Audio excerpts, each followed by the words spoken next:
네, 안녕하세요. 주식은 역시 끼리끼리새 끼리씨입니다. 안녕하세요, 기름인들. 자, 오늘 뉴스도 빠르게 확인해 보도록 하겠습니다. 첫 번째, 애플카가 써올린 큰 공. 그리고 두 번째, 이재용 부회장이 미국에 가 있는데요. 지금 현재 무엇을 하고 있는지 한번 확인해 보도록 하겠습니다. 다음으로 세 번째, 이제는 OLED의 시간이 온다고 합니다. 그리고 마지막으로 서둘러 집 사지 말라고 합니다. 어떤 이유인지 한번 확인해 보도록 하겠습니다. 매일매일 주린이를 위한 경제뉴스 10분 정리. 오늘은 21년 11월 19일 금요일입니다. 이번 주 코스피로 이제 보합권쯤에서 마무리가 될 것 같습니다. 이번 주도 기리분들 진짜 고생 많으셨고요. 이번 주말 또 와 이렇게 쉬어야 되나 싶을 정도로 푹 쉬시기 바랍니다. 같이 꼭 마시죠. Let's get it!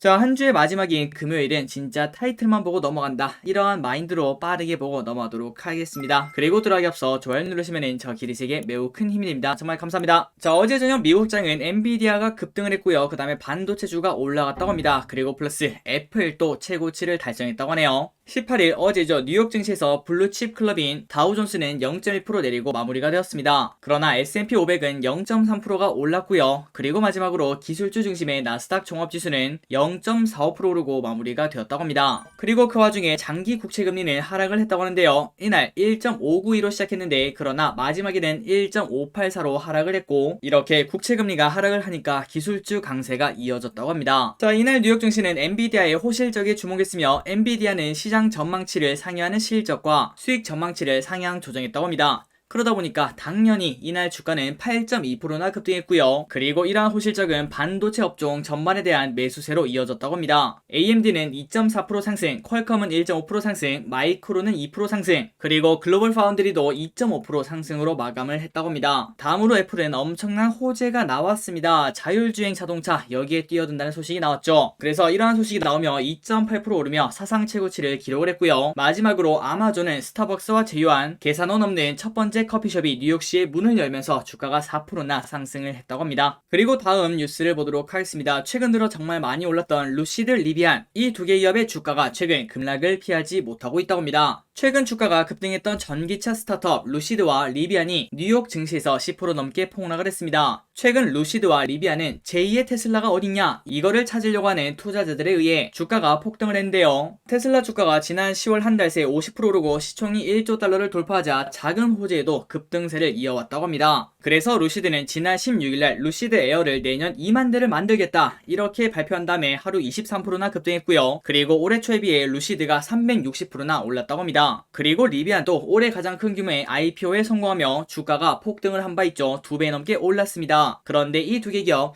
야 이거 너무 많이 오른 거 아닌가 이런 말이 나오며 조금 주가가 조정을 받고 있다고 합니다. 다음입니다. 방금 뉴스에서 보다시피 애플카가 나온다고 하죠. 자, 이때까지는 한이 많이 이러한 소식이 나오다가 이제 드디어 애플카가 2025년에 출시를 한다고 합니다. 그러다 보니 그 가장 큰 관련주 중 하나로 볼 수 있겠죠. LG전자 오늘 장 초반 8% 넘게 상승하고 있으며 그리고 지금 시간 기준 9% 넘게 상승을 하고 있습니다. 그리고 그 이유는 방금 전에 말씀드렸다시피 애플이 완전 자율주행에 초점을 맞춘 전기차 개발에 속도를 내고 있다 이렇게 전한 것이 주가에 영향을 미쳤다고 합니다. 자, 애플카 이름만 들어도 진짜 이쁠 것 같다 그러한 생각이 듭니다. 자, 과연 정말 많은 기업들이 뛰어들고 있는 전기차 시장 한 10년 뒤에는 어떤 기업이 1등을 차지하고 있을까요? 그리고 그때 1등을 하는 기업은 지금보다 주가가 최소한 5배, 10배 이 정도는 올라있지 않을까 이러한 생각을 해봅니다. 자, 그래서 LG전자도 LG노텍 이러한 기업들과 비슷했습니다. 이 기업 좋다 이런 말은 정말 많았는데 하지만 주가는 나쁘다 맨날 나빴죠. 하지만 오늘 하루 이렇게 급등을 하며 일단 60일선까지는 뚫고 올라왔는데 과연 이 애플카 이슈가 LG전자를 계속 올릴 수 있을지 관심있게 공부를 해봐야 될 것 같습니다. 다음입니다. 지누스. 저 기리씨 직접 쓰고 있는 침대죠. 광고 아닙니다. 자, 지누스, SK네트워크스 인수 협상 불발에 급락을 했다고 합니다. 자, 얼마 전에 지누스가 이제 팔린다. 그리고 어디에 팔리나 봤더니 SK네트워크스가 사간다. 이러한 얘기가 많았는데요. 그런데 결국은 불발을 했다고 합니다. 한번 내용을 보도록 할게요. 침대 매트리스 제조업체 지누스가 SK네트워크스와의 인수 협상 불발 소식에 급락을 하고 있습니다. 그래서 지누스가 뭐라고 했는가 봤더니 자금 조달 방안과 최대 주주 지분 일부 매각 등에 대해서 SK네트워크스와 협상을 진행해왔으나 최종적으로 거래 상대방과의 인수 협상이 결렬됐다 이렇게 말했다고 합니다. 그리고 SK네트워크스도 거의 동일한 말을 했는데요. 지분 인수와 관련해 상대방과 협상을 진행해왔으나 인수 협상이 결렬이 되었다고 합니다. 자, 그래서 SK네트워크스가 지누스 지분 40%를 1조 1000억에 인수할 계획이었으나 하지만 이렇게 결렬이 무산되면서 다시 또 원점으로 돌아갔다는 거 알려드리도록 하겠습니다. 다음입니다. LG OLED TV 누적 출하량 1000만대 돌파. 이제는 OLED의 시간. 유기발광 다이오드 패널로 제작해 초고화질과 압도적인 명암비를 구현한 LG OLED TV가 올해 3분기에 초고속 성장을 이어나가고 있습니다. TV 시장은 코로나19 여파가 가라앉으며 정점을 찍고 가라앉는 피크아웃 조짐이 뚜렷했지만 그러나 그 TV 시장 안에서도 LCD가 있고 그 다음에 OLED가 있지 않겠습니까?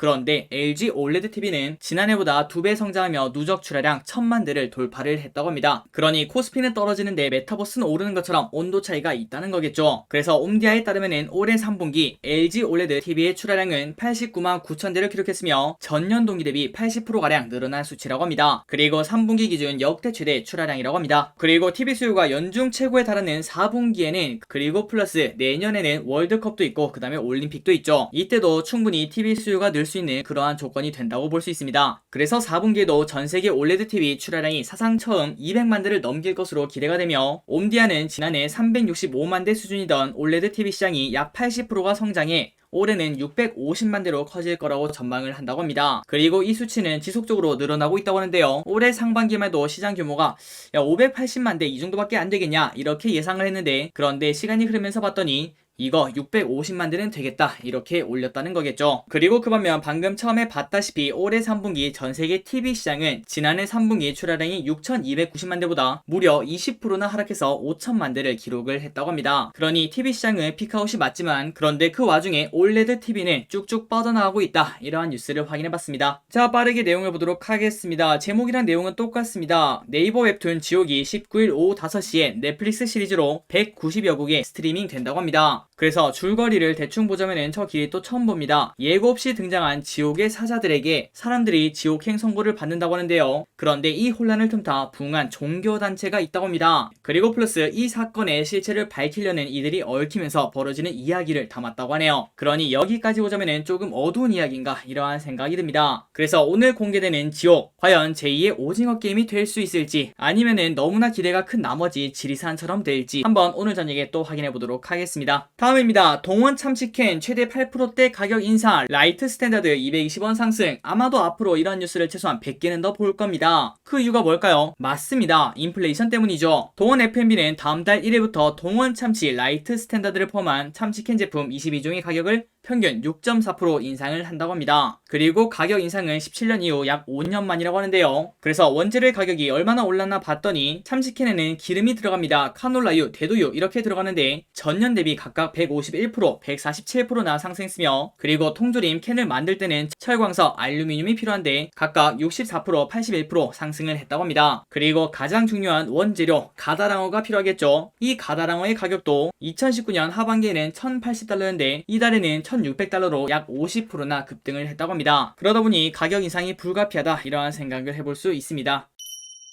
자, 지난번에 일자리는 넘쳐나는데 일할 사람이 없다 그러한 뉴스를 한번 공부를 했었죠. 또 비슷한 뉴스가 나왔습니다. 빠르게 보고 넘어가도록 하겠습니다. 손님이 다시 몰려오는데 알바 못 구해 발 동동. 영업 제한이 풀리면서 대목인데 알바생 구하기가 하늘의 별 따기라고 합니다. 단계적 일상회복 시작으로 영업시간 제한이 풀리면서 큰 기대를 했지만 그런데 알바생 구하기가 정말 힘들다고 합니다. 그러다 보니 밀려드는 손님을 전부 다 감당하지 못하고 결국은 손님을 돌려보내기도 했다고 하네요. 그리고 다른 업종도 마찬가지라고 합니다. 부산에서 편의점을 운영하는데 주말 알바생을 구하려고 해도 일주일이나 걸려서 한 명이 전화가 왔다고 합니다. 지난해 같았으면 알바 모집 공고를 올리자마자 전화가 쏟아졌는데 올해는 정반대 흐름을 보여주고 있습니다. 자, 이러한 흐름이 나타나면 결국 우리도 미국처럼 그러한 현상이 나타날 수밖에 없을 것 같습니다. 바로 최저시급보다 돈을 더 많이 주고 그 다음에 다른 인센티브가 많아지는 그러한 현상이 생긴다고 볼 수 있겠죠. 그런데 미국은 그런 와중에도 사람이 부족하다고 합니다. 과연 우리나라도 그 길을 그대로 따라갈지 관심있게 받을 것 같습니다. 다음입니다. 미국 출장 나선 이재용 부회장 뉴 삼성 핵심인 바이오 그리고 6G부터 챙겼다고 합니다. 아래 보시면은 삼성의 중장기 투자 계획이 있는데요. 반도체, 바이오, 6세대 이동통신에 현재 투자를 할 계획이라고 하네요. 18일 삼성전자에 따르면은 이 부회장은 지난 17일 세계 최대 이동통신 사업자인 버라이즌에 방문을 했다고 합니다. 그리고 거기서 릴레이 회동을 하고 차세대 이동통신 분야에서의 협력 방안을 논의한 것으로 전해졌다고 하네요. 참고로 버라이즌은 삼성전자의 주요 고객사 중 하나입니다. 지난해 삼성전자는 버라이즌에 7조 9천억 규모의 5G 이동통신 장비와 네트워크 솔루션을 공급하는 계약을 맺었는데요. 단일 수출 계약으로는 국내 통신 장비 산업 사상 최대 규모라고 합니다. 그리고 업계에서는 5G도 잘했으니까 6G 등 차세대 통신 분야에서도 협력을 확대할 것이다, 이러한 이야기가 나온다고 합니다. 그리고 버라이즌 경영진과 만나기 전에는 모더나 본사를 찾아갔다고 합니다. 그래서 모더나에서 무슨 이야기를 했나 봤더니 코로나19 백신 공조와 향후 추가 협력 방안 등에 대해서 의견을 나눈 것으로 알렸으며, 이러한 노력에 힘입어 위탁자와 생산자이던 모더나와 삼성 바이오로직스의 관계는 미래 사업을 함께 추진하는 파트너로 한 단계 업그레이드 되었다고 합니다. 그리고 플러스 이 부회장은 다음 주 초까지 미국에서 일정을 이어갈 것으로 보고 있으며 20조 원 규모의 파운드리 생산시설 투자를 마무리 짓고 반도체 공급망을 관리하겠다고 선언한 미국 정부 관계자들과 면담도 이뤄질 가능성이 있다는 관측이 나온다고 합니다. 자, 우리가 가장 기다리는 소식 중 하나라고 볼 수 있겠죠. 20조 규모를 어디다 투자를 할 것인가, 그 뉴스가 어떤 식으로 나올지, 그 다음에 언제 나올지, 이런 부분을 관심있게 봐야 될 것 같습니다. 다음입니다. 오랜만에 부동산에 관련된 뉴스를 쭉 보고 넘어가도록 하겠습니다. 서둘러 집 사지 말라는 국토장관의 당부. 대구 아파트값 1년 반 만에 하락을 했다고 하네요. 자, 대구 아파트값이 지난해 5월 이후 1년 6개월 만에 하락 반전을 했다고 합니다. 그래서 지방 아파트값이 본격적으로 하락하는 게 아니냐, 이러한 관측이 나온다고 하는데요. 그래서 대구의 사정이 어떤가 봤더니 최근 공급 물량 확대와 규제 지역의 추가 지정 등으로 미분양 물량이 쌓이고 있다고 합니다. 그리고 정부가 공시가격 1억 원 이하 저가 아파트에 대한 실거래 전수조사에 나선 만큼 지방 아파트값이 본격 조정을 받을 수 있다, 이러한 전망도 나온다고 합니다. 그리고 그 와중에 서울 아파트값은 4주 연속 상승폭이 축소가 되며 극심한 거래 절벽 현상이 나타나고 있다고 합니다. 그리고 국토교통부 장관은 이날 오후 한 언론에 출연해서 집값이 확실히 안정세로 가는 길목이 있으니 꼭 필요한 경우가 아니라면 서둘러 집을 사지 말라, 이렇게 당부를 했다고 합니다. 그리고 그는 서울은 11주째, 수도권은 8주째 집값 상승세가 둔화가 되고 있으며 소비자 심리지수 역시 최근 60% 후반대까지 떨어졌다며 시중에 매물은 쌓이는데 거래량은 반토막 나는 등 관망세가 강하다며 시장 상황을 설명했다고 합니다. 다만 서울 아파트값이 단기간 하락 판전으로 돌아서나 이렇게 속단하기는 조금 어렵다고 말을 한다고 합니다.